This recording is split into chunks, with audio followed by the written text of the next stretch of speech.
Hello and welcome back to Boring Dad Gaming, where today we're going to be playing some more Paranormasight, the Seven Mysteries of Honjo. We get to choose our next chapter. It's tempting to keep going with the detectives, but I think what I'm going to try and do is maybe advance these so they kind of all stay more or less level, so we're kind of, progressing each line as much as we can at the same time. So I'm actually going to do Yako Sakazaki down here at the bottom, as she's... hers looks less advanced than the others, so let's do that. Yako Sakazaki searches for the rite of resurrection, hoping to revive her friend who jumped to her death. To get the information she needs, she meets with her classmate Mio Kurosuzu in their classroom at midnight to attempt using a spirit board.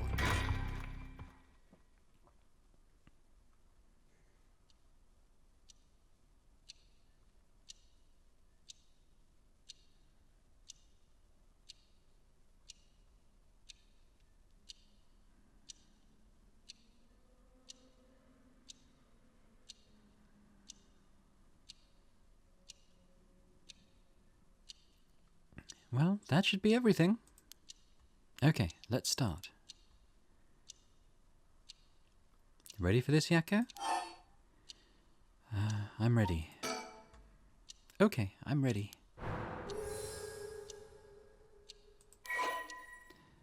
A quick look at her. She is the student that we know. Has she got much else going on? She has, actually. So let's read her background. Yako is a student in Class 2C at Komagata High School. Unable to comprehend why her childhood friend and classmate Michio Shiraishi committed suicide, she attempted to investigate the incident herself. However, she was unable to make any progress and, feeling desperate, invited transfer student Mio Kurosuzu to join her in performing a spirit board ritual. Born and raised in Honjo, Sumida City, Yako's family has owned and operated the beloved candy shop Senoya since its establishment in the early Showa era. Despite her modest appearance, Yako is a cheerful and vivacious young woman with a sense of duty and compassion so strong that she is easily moved to tears. She is also a bit quick-tempered and quarrelsome, always prepared to stand up against those who harm her family or friends. It is possible, however, that this readiness to fight is more driven by an innate love of chaos. Yako's winning streak against arrogant boys in scraps since he was a child remains unbroken, and is the source of considerable stress for her mother. Alright, let's start. This is the spirit board. This is how we'll be communicating. First, we'll both put a finger on the 10 yen coin that's on the board. Oh. Like this? Just like that. Relax your finger as much as you can.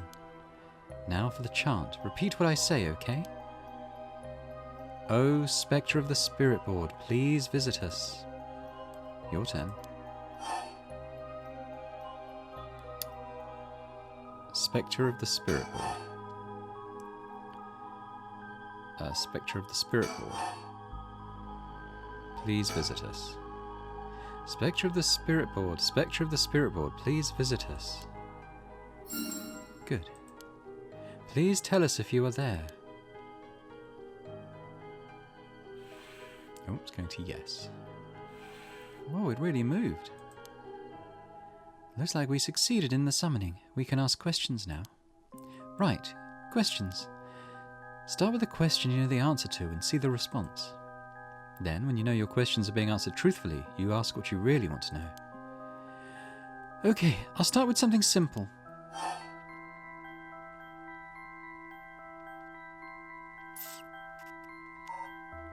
What is my name?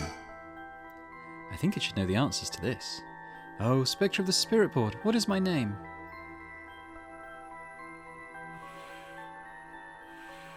What's the matter? How strange. No. Huh? It told me no. Ah, I bet it means it doesn't know. It may be the Spectre of the Spirit Board, but it doesn't know everything. Is this spirit really the real deal? Yes. It's fine. I feel like it's giving me attitude.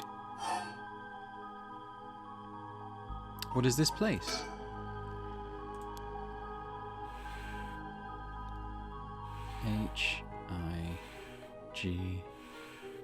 High-S-C-H-O-O-K.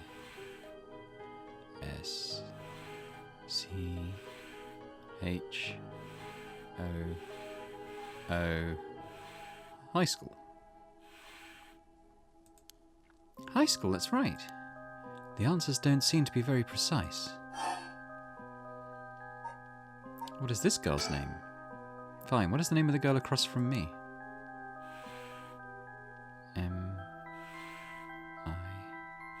Mio.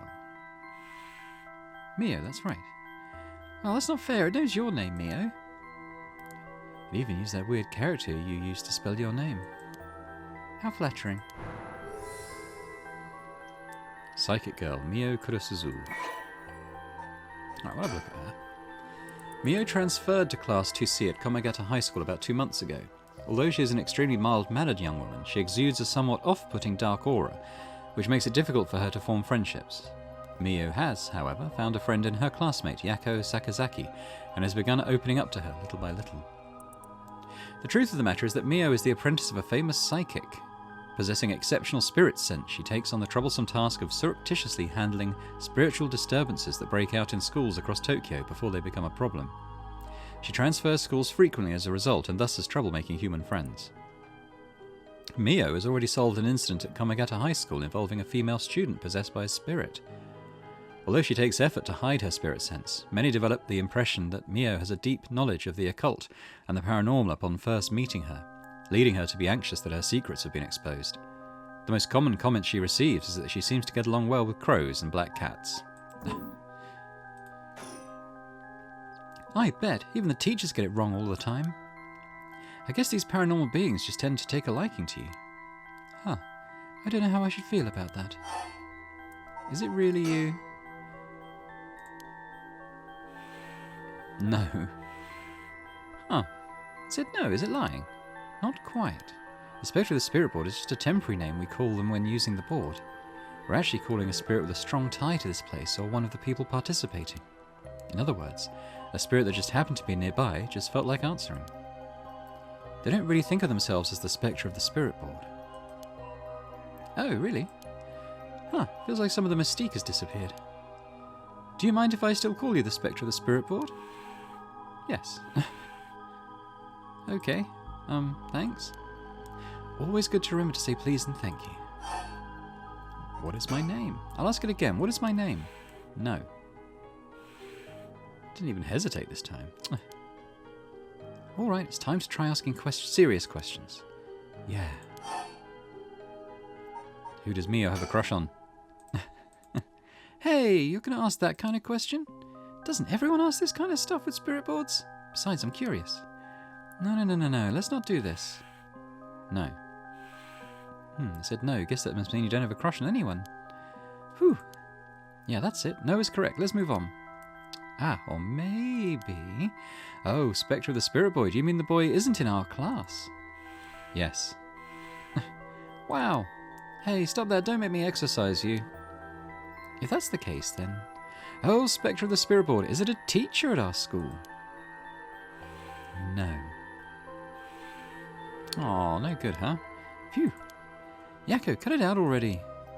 We made the effort to sneak in at night. We shouldn't waste time with these questions. You got a point. Okay, here I go. I'll be serious now. Yes, please. Oh, Spectre of the Spirit Board. Did Michio Shiraishi in our class, who died by committing suicide by jumping 1 week ago, really commit suicide?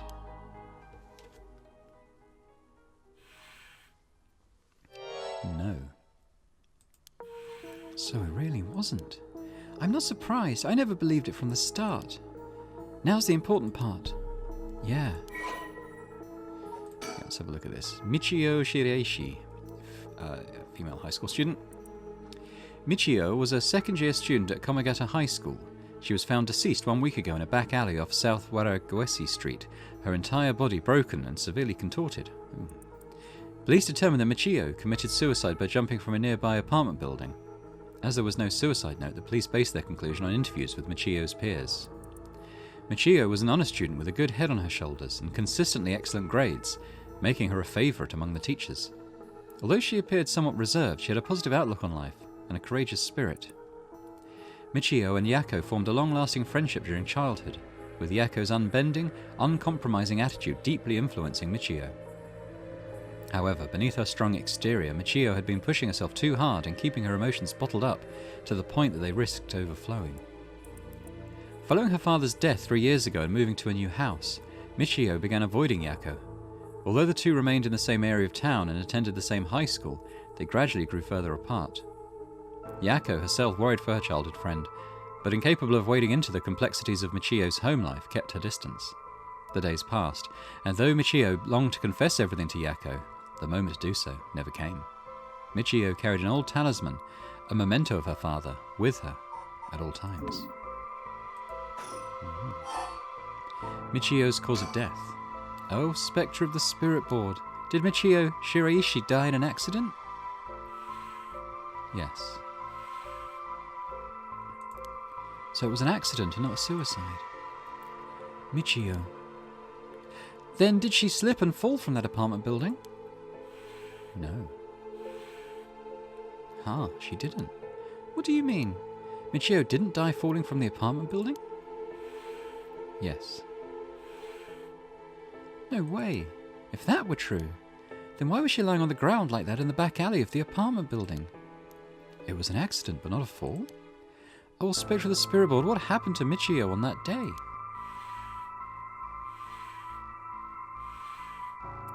Seems like it doesn't know the details. Where is the Rite of Resurrection? We want to use that Rite of Resurrection to bring Michio back to life. Do you know where the Rite of Resurrection is? I wonder. Oh dear. Huh? Ooh. Ah! What? What is this? Stop! I'm scared, Mio. Calm down. You can't let go before it's over. Ah! Such deep sorrow.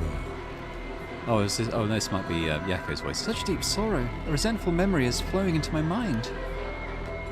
Fool's procession. Kill them. Kill them. Those who hear this sound. Kill them all. You have acquired the power of the curse stone, the Fool's Procession. You can use it to kill those who hear the sound produced by the curse echo for more than 30 seconds. The effect will be negated if you are seen in that time. Press the Use Curse button to produce the sound. So we've read about the mystery, but the curse stone kills by a fatal fall one who hears its music for 30 seconds without seeing the curse bearer. A resentful memory. Omio stood atop the tall festival tower. It was her time to shine, and she was ecstatic. It had been years since she joined the troupe, but she had yet to enjoy her day in the spotlight. She wasn't particularly pretty, nor was she all that talented. As a gossip and a loudmouth, she wasn't well liked by her peers. Some of the other girls thought of her as a teacher's pet and bullied her. I don't care about them, she thought.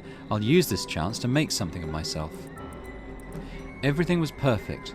She wore a beautiful kimono and an okame mask over her face. The stage was set.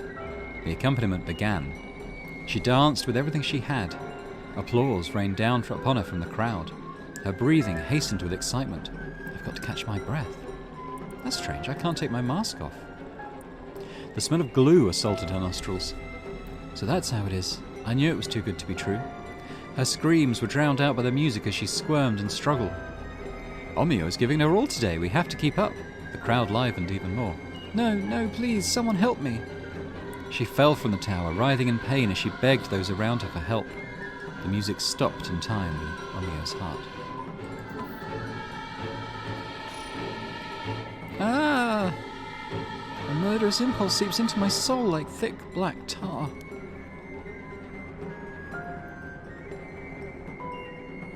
Now, kill.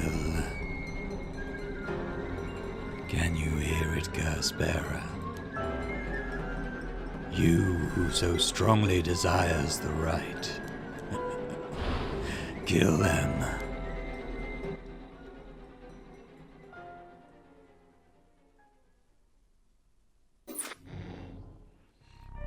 Okay, so Yako has been advanced.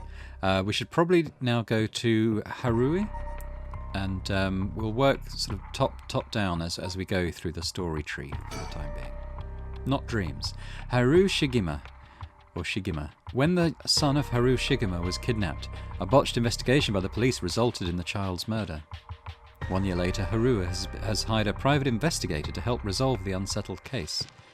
Late at night, while speaking to the detective at her home, something strange suddenly appears. May those who mock fires perish in flame. Kill them. Kill them. The flame bearers. Kill them all. You have acquired the power of the curse stone, the Haunting Clappers. You can use it to kill those with fire or a fire-starting device on their person. So we saw this from the other side in our sort of Shogo intro. So yes, we know it works on someone who's got a fire-starting device. Red, red, red. Everything is dyed in crimson. My home is burning to the ground. It's hot. So hot. I must call for help, but I cannot speak. My throat must be burned up from the smoke. No, I think I'm already on fire. That's right, I'll just use the clappers. Clack, clack. Is anybody there? Clack, clack. Why is no one coming? I'm going to burn to death. How did it come to this? Oh, right, her. It must be the work of that vixen who appeared suddenly and enchanted my lord. That witch. Those hauntingly cold eyes had my lord dancing in the palm of her hand. Perhaps I was also taken in by her. How many innocent people did I lure in under orders? This must be karma. The sound of a heavy bell. It feels like my head will split open. All right, the evening bell. That must be why nobody can hear the sound of my clappers. I've got to do it louder. Clack, clack. You.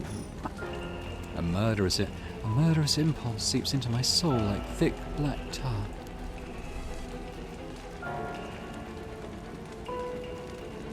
Now, kill.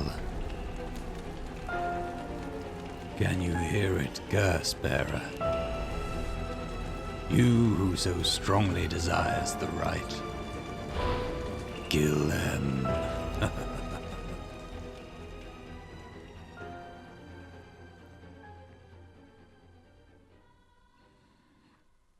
Haru Shigima, 12 a.m., midnight. Shigima Mansion, reception room. Oh, she lives in a mansion, does she? So Richter was the private investigator, and he was Australian. Back with me, Mom? Hello. Can't say I understand what just happened, but it certainly seems to have put you in a good mood. This might be the first time I've ever seen you really small. Sweet dreams? Let's have a look at Haru. The Haunting Clappers. Haru is... I'm going to call her Haru. I don't know if I'm pronouncing that right, but I don't know. Haru is a housewife who resides in a manor near Shumako Bridge. Her 11-year-old son, Shuichi, was kidnapped and murdered about a year ago. The death was the result of a mistake on the part of the detective assigned to the case. A mistake which enraged the kidnapper and had him cut off all contact with the police, leaving no room for negotiation. The incident was covered up, and Shuichi's killer remains at large, leading the aggrieved Haru to call on the services of private investigator Rick Takai to uncover the truth. The Shigema family came from a line of samurai who built their residence in Honjo during the Edo period. They assumed important positions in the police force following the Meiji Revolution, thereby protecting their family's elevated status. Even today, many in the Shigema line work as police bureaucrats and senior police officers. Haru's father sits in the upper echelons of the National Police Agency, and her husband, adopted into the Shigema clan through an arranged marriage, is also a highly respected agency official. However, as her family prioritizes work above all else, it wasn't long before Haru's marriage grew cold. Though she wants for nothing, she is isolated from her neighbours and withdrawn from society. Seeing her son grow into a young man gave Haru a purpose in life, but it was cut short by the kidnapping incident. Following the incident, Haru spent many days in a deep depression, breaking into sudden fits of shouting and wandering around in the middle of the night. Her cheerful, loving disposition faded away, and she took to making snide remarks at her husband, which only further soured their relationship. A few months ago, Haru's husband was transferred to another area for work, and now rarely returns home, with Haru left to live in the large, empty mansion alone. As a housekeeper who's been with the family for a long time comes in to take care of all the housework, Haru has nothing but time on her hands.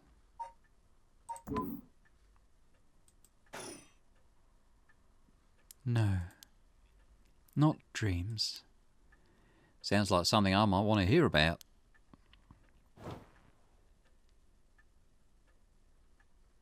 Okay, look at that stuff. An old hanging scroll. I don't know who painted it. It's been hanging here since before I was born.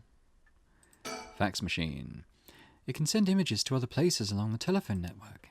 I don't really know how it works. Most houses don't have one. I rarely find a use for it. Rotary phone? The telephone. This mansion has a private line. We could look at Richter.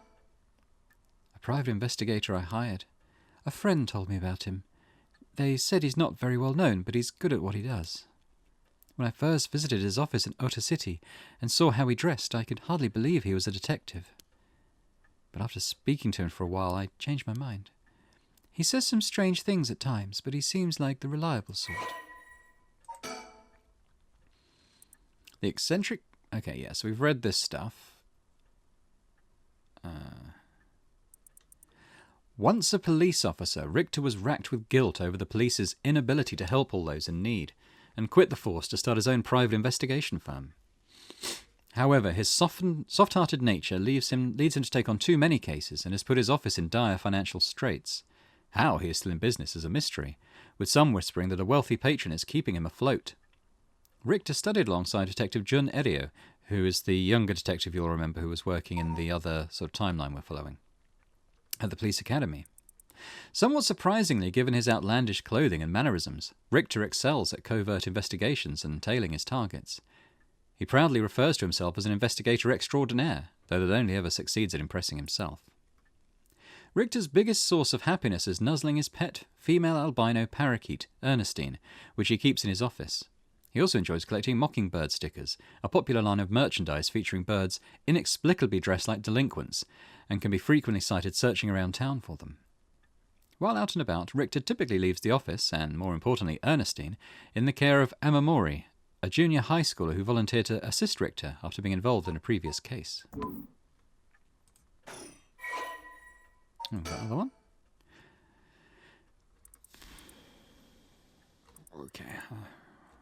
Okay, this is just about Richter's agency. I'm not inclined to read that right now. You can have a look around. We've got a stereo. A stereo unit with separated speakers designed for home use. My husband insisted on buying one, even though he isn't one to listen to music often. Flowers? An arrangement of flowers. We bring in someone to do it. I don't even know what the flowers are called. Ooh, what's that? Well, I'll be damned. Is that what I... Oh, well, it's Australian. Well, I'll be damned. Is that what I think it is? Goodness, you made me jump. It's just a silly little sticker my son got from somewhere or other. He put it up just before, well, you know what happened. I still can't bring myself to take it down.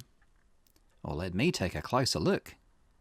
I knew it. It's Head Honcho from way back in set number 1. Oh, this is a real collector's item. Excuse me? Oh, don't tell me you've never heard of the mockingbirds. The what? They're the hottest new craze. Cute little birds dressed up like rough and tumble delinquents. I've never heard of them, but this certainly seems to matter to you.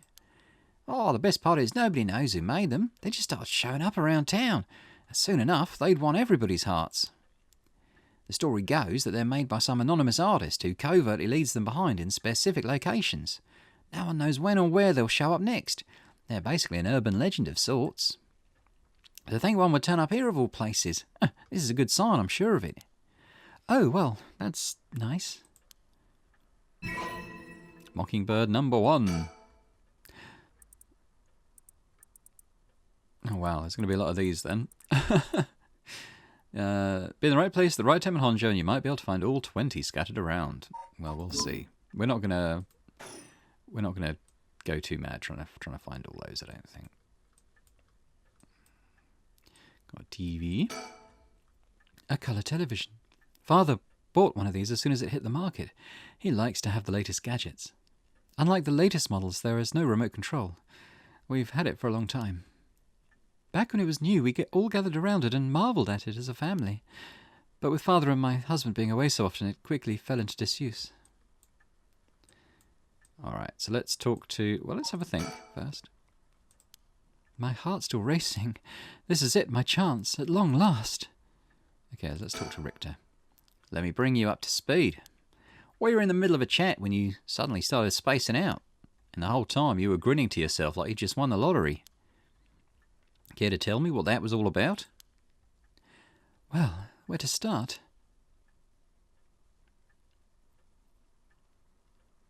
Interesting. Very interesting. So, the haunting clapper's curse echo appeared out of nowhere. Told you how to perform the rite of resurrection and gave you the curse you'll need to do it.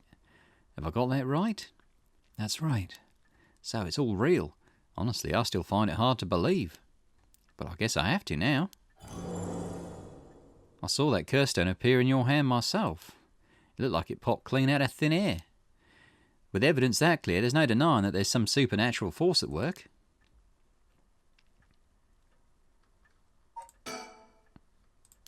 Okay, so that's still the same. So let's talk to Richter again. I don't think you quite understand. Oh? This isn't about evidence, and it isn't about belief. It's more than that. I know it's real. The moment the curse appeared, I knew everything before it even said a word. It was already there in my head, as clear as day. You just knew, huh? It was etched onto my soul, along with the curse echo's resentful memories.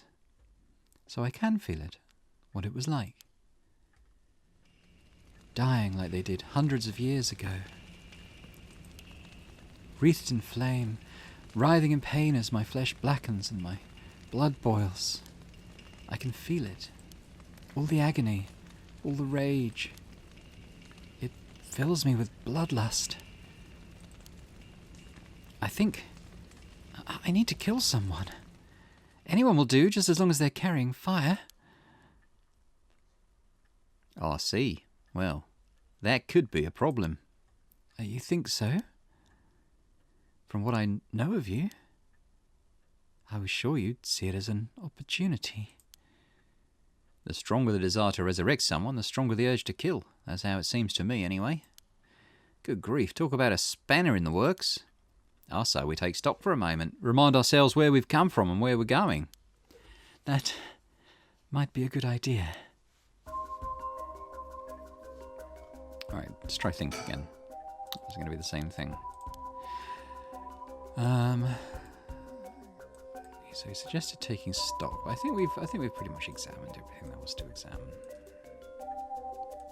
We could look at no, it's just going to be the same thing. Talk about the investigation. That's what you hired me for, ma'am, to look into your son's kidnapping last year, to uncover the truth behind the abduction and murder of Shuichi Shigema. Oh yes, I remember. They never did find the one who did it. That's what I'm here about today, in fact. Kind of you to let me drop by so late, by the way. I've been turning over every last stone and I've come up with a grand total of 1 lead. So you said. As far as the police are concerned, it's a cold case, but I've managed to make some headway. I remember. You were just about to tell me. Okay, so let's have a look at this kidnapping that happened.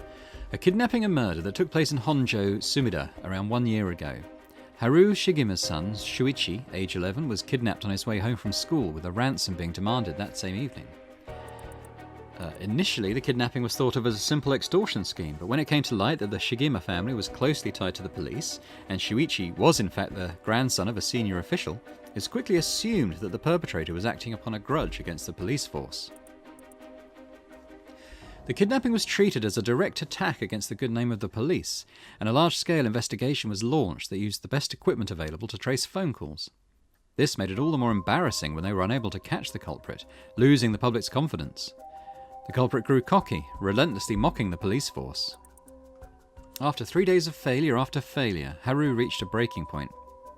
Spurred by concern for her son, she resolved to hand over the ransom money as fast as possible, but her husband and father, who held the prestige of the police in high regard, refused, saying that they would not let the criminal win by giving in to their demands.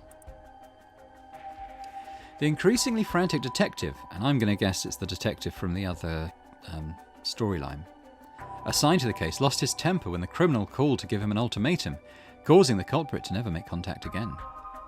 Another week passed, and Shuichi's body was found floating in the Sumida River. Shuichi's death could be largely ascribed to the police's incompetence, but this was ultimately covered up with stringent media embargoes. The investigation was never closed, but the case has long gone cold.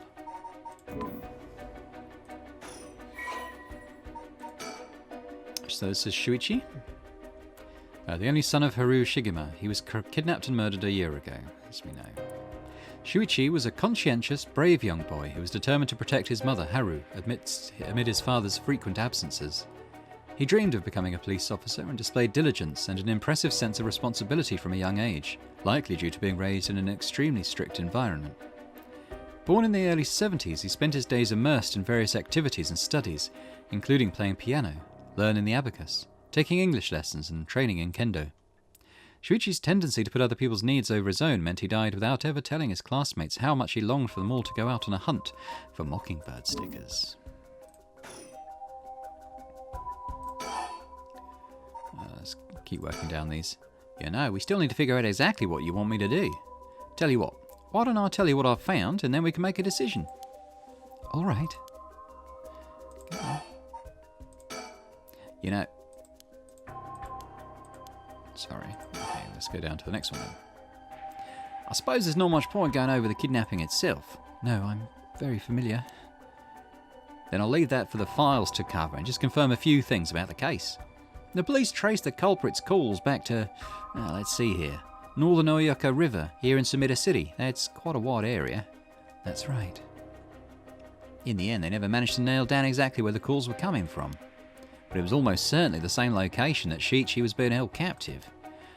Since Shuichi's voice could be heard during the killer's calls, Northern Oyaka River is quite a distance from Shuichi's normal school commute. Factoring in that he was seen at school but went missing before he arrived at his house, it's likely he was abducted by car on his route home. Maybe, but... Exactly, Shuichi was a clever boy. He never would have gotten into a car with a stranger. That's right.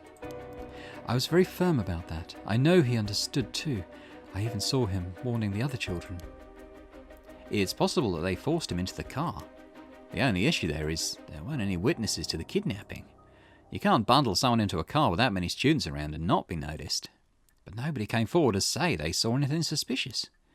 So did they target him at some other time or somewhere away from his usual route? Both of those seem a little far-fetched. Which raises the question, how did the kidnapper pull it off? The police never managed to find an answer. In the end, they decided that the kidnapper might just have gotten lucky. Well, why not turn the problem on its head? The kidnapper managed to convince Shuichi to get into their car. But how? The only thing that makes sense to me is if they were somebody that he would have had a reason to trust. A teacher perhaps, or a relative, or somebody else that he knew. But all of the adults Shuichi knew had alibis. The police checked on them all thoroughly. They did, huh? No one throws numbers at a problem like the cops. But what if it wasn't someone he knew, or rather... What if the culprit disguised themselves as a police officer? Huh? That would explain why I didn't find them suspicious. The Shigema family has close ties with the police after all. He would have had a reason to trust them. Oh, you might be right. But surely that couldn't have... Well, there's a problem with the theory. You'd be surprised how much police officers stand out. That's the sort of the point after all. They're meant to be a visible deterrent against crime.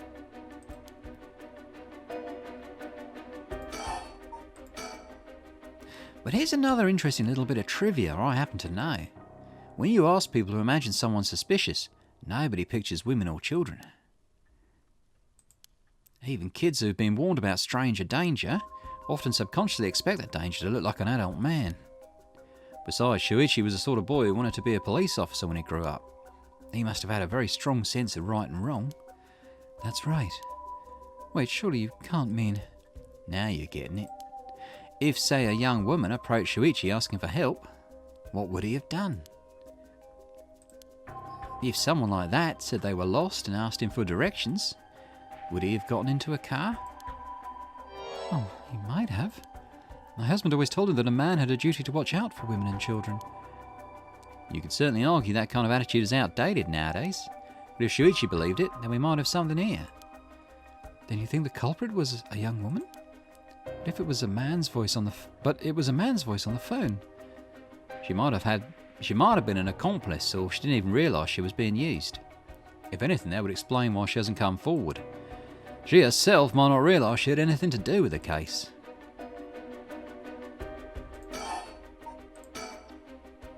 So the question is, did anybody see Shuichi speaking with the young woman on the day of his disappearance? See what I said about people's biases? That goes for witnesses too. And I figured that maybe if I started asking new questions, I might get some new answers. So I spent my day asking around Shuichi's school route, seeing if anyone had seen something. And one man thought he had. Do you mean he saw it happen? Well, I can't say that for sure yet. It turned out that he wanted something from me, so he asked if we could talk in private. I wonder who this is going to be. Several hours earlier. Alright, this should do. There's no one around, we can speak in confidence. Excuse me, what was your name again? Jonoichi. Got it? Well, Jonoichi, I'm all ears. Just so we're on the same page. You're a private detective investigating Shuichi Shigima's kidnapping. Do I have that right? Of course. What else do I look like? How should I know what a private detective looks like? Oh, forget it. Look, I'll tell you straight. My life is in danger. I need your help. Oh? You'll excuse me if that's caught me a little off guard. Let me ask you straight. Who is trying to kill you? A student called... Oh, hello. This is only a few hours earlier, right? A student called Michio Shiraishi. Interesting. A schoolgirl, eh? Sounds like you've been naughty. Yeah, it's nothing like that. The girl, she's a murderer. I'm the only one who knows, but I saw what she did. Michio Shiraishi. I saw her kidnap Shuichi Shigema. Come again? I saw her talk to him on the street and lead him away. I didn't think much of it at the time, but then he went missing. She murdered him, I'm sure of it, or at least she's got something to do with it. That's what you're here for, isn't it? Then you can't let her get to me. If that's true, you've been sitting on some valuable information. Why didn't you tell anyone? Well, you see, if you can't explain that, I don't have any reason... Oh, sorry. If you can't explain that, I don't have any reason to believe you. I couldn't. She told me she'd kill me if I spoke a word. You're telling me a schoolgirl had you scared for your life? So you've been sitting on that all this time, and you think she's coming for you now that you spilled the beans? Yes, that's it, exactly. I'm begging you, don't let her get me. Arrest her, I'm telling you, she's a demon. Well, you seem to believe what you're saying, but it just doesn't add up. How could a schoolgirl have a fully grown man so terrified? You don't know what she can do. She'll curse me. Curse you? I'm sorry, but you're losing me here. Hey, it's true, her house, it's... Oh, forget it. Why do I even bother? You seem dubious enough to believe me, but I should have known you'll never understand. Enough, I'll find someone else to help me. Hey.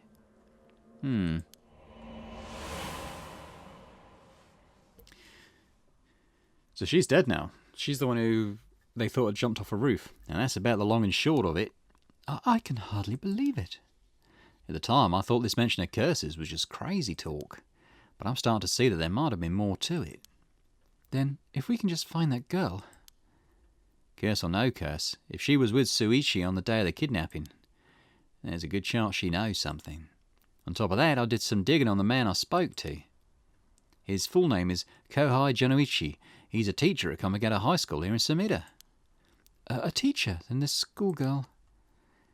Is one of his students? Oh, yeah. I think that's very likely. Oh. Well, let's keep going. At last, we got a lead. Hopefully it'll be the breakthrough we're looking for. Okay, so let's talk about the Rite of Resurrection. The Rite of Resurrection, huh? I read about that in an occult magazine the other day. Apparently some old book showed up recently with all the gory details. And they say that the rite can be found somewhere in Honjo. I remember the first time you told me about that. It felt like my prayers had been heard. Like I had hope, real hope, for the first time. Ever since that awful day, I've wondered. What if I hadn't sent him to school? What if I just paid the ransom? Not a day goes by when I don't think that if I'd done something differently, Shuichi would still be alive. You can't blame yourself, ma'am. It was the culprit's fault, not yours. Though I know that won't help any. Grief is funny like that. I'm guessing that's why you're after the rite. Guess I didn't need to ask. It's written all over your face. I can tell how much he meant to you. But, and this is a big but, if this rite is the real deal, using it will mean killing someone and stealing their soul. Is that a problem? If it comes to it, I'm afraid I'll have to stop you. Oh, that's a shame. A shame, huh? That's all? I thought, if I'm going to be competing with other curse bearers, then your detective skills might come in useful. You realise you're talking about ending someone's life, right? Don't you see an issue with that? I think any parent in my position would happily kill for a chance like this. That's so, is it? Dear, oh dear, what have I got myself into? Can we think anything different? No, our heart's still racing, okay. Let's ask you again. If it makes you uncomfortable, then you won't have to get any blood on your hands yourself. I don't need you to kill the other curse bearers, I only need you to find them. I won't be party to murder, Ma'am, not even for a client. How much can I give you to change your mind? Sorry, ma'am, but not everyone has a price. I've got my policies and I'll stick to them. I see. I didn't realise you were so stubborn. Let me say, though, it's not like I don't get what you're going through. As long as you're not killing anyone with your own hands, maybe I can help you out. What do you have in mind? Well, how about stealing someone else's curse stone after they've filled it with soul dregs? Oh. Well, if that was all you were after, then I could lend you my services guilt-free. If the other curse bearers want to kill each other, that's their business. I'm not trying to be a hero here. I guess there's no guarantee a stolen curse stone will work, but we can worry about that later. Well, then, I suppose we have a deal. Although, what if I stole a curse stone using my curse? Would you disapprove? Well, that would void our contract, ma'am. Just warning you now.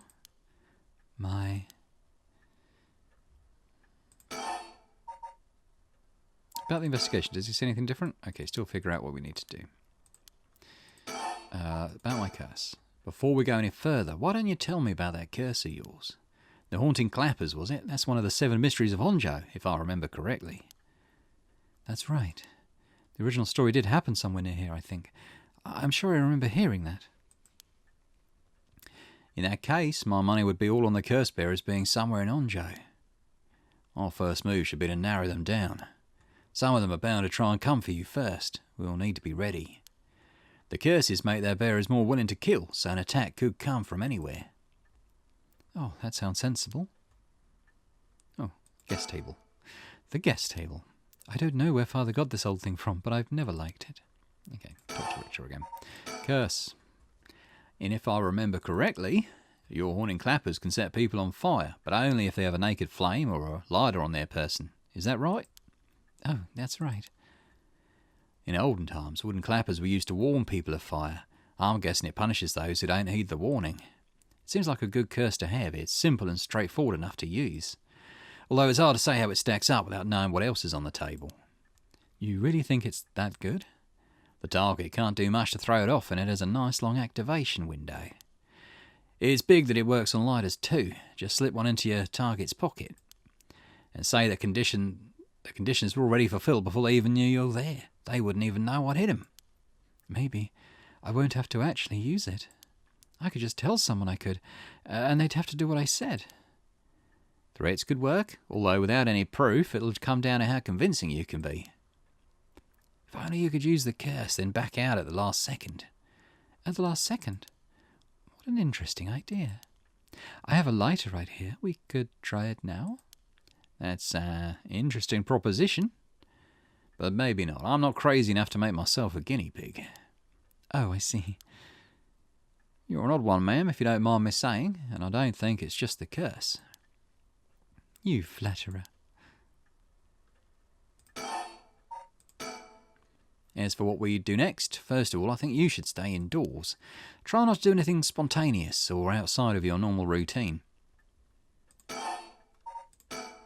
Right then, have you decided what you want me working on?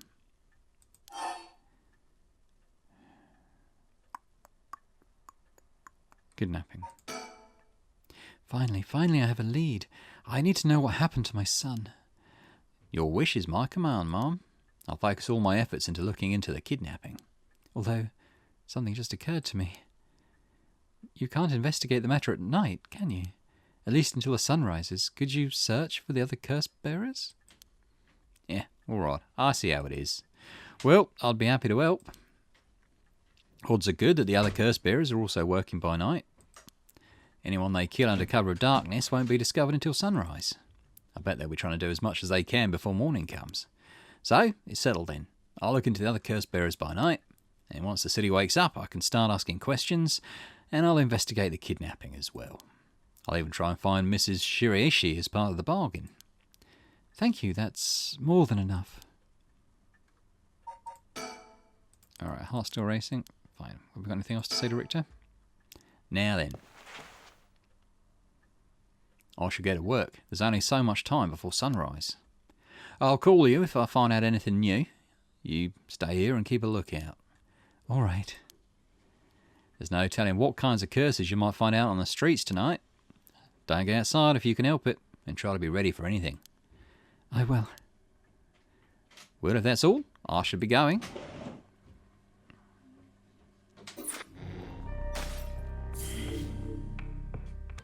Okay, so rather than jump straight into the next scene, I think we'll probably leave it there. I mean, the scenes may differ in length, but it feels like sort of a couple of scenes per video seems to be a decent pace, judging by what I've seen so far. So when we come back, we'll look at Tetsuo Tsutsumi again and Yako Sakazaki and advance their little storylines a bit more. So thanks very much for watching this episode of Paranormasight. I hope you've enjoyed it. If you have, then please do hit the thumbs up button on the video. Leave me a comment. Let me know what you think about the game, the various plot lines. Is there anyone you particularly sympathise with so far? Or anyone you just don't like? Maybe like the Australian private detective, but that could be more to do with the voice I've given him. But anyway, it's always good to hear what you guys are thinking, so let me know in the comments. And lastly, if you're watching this and haven't subscribed to the channel yet, then please do so, because it would be amazing to have you on board. So one last time, thanks very much, and I'll hope to see you next time for more Paranormasight, the Seven Mysteries of Honjo. Bye for now.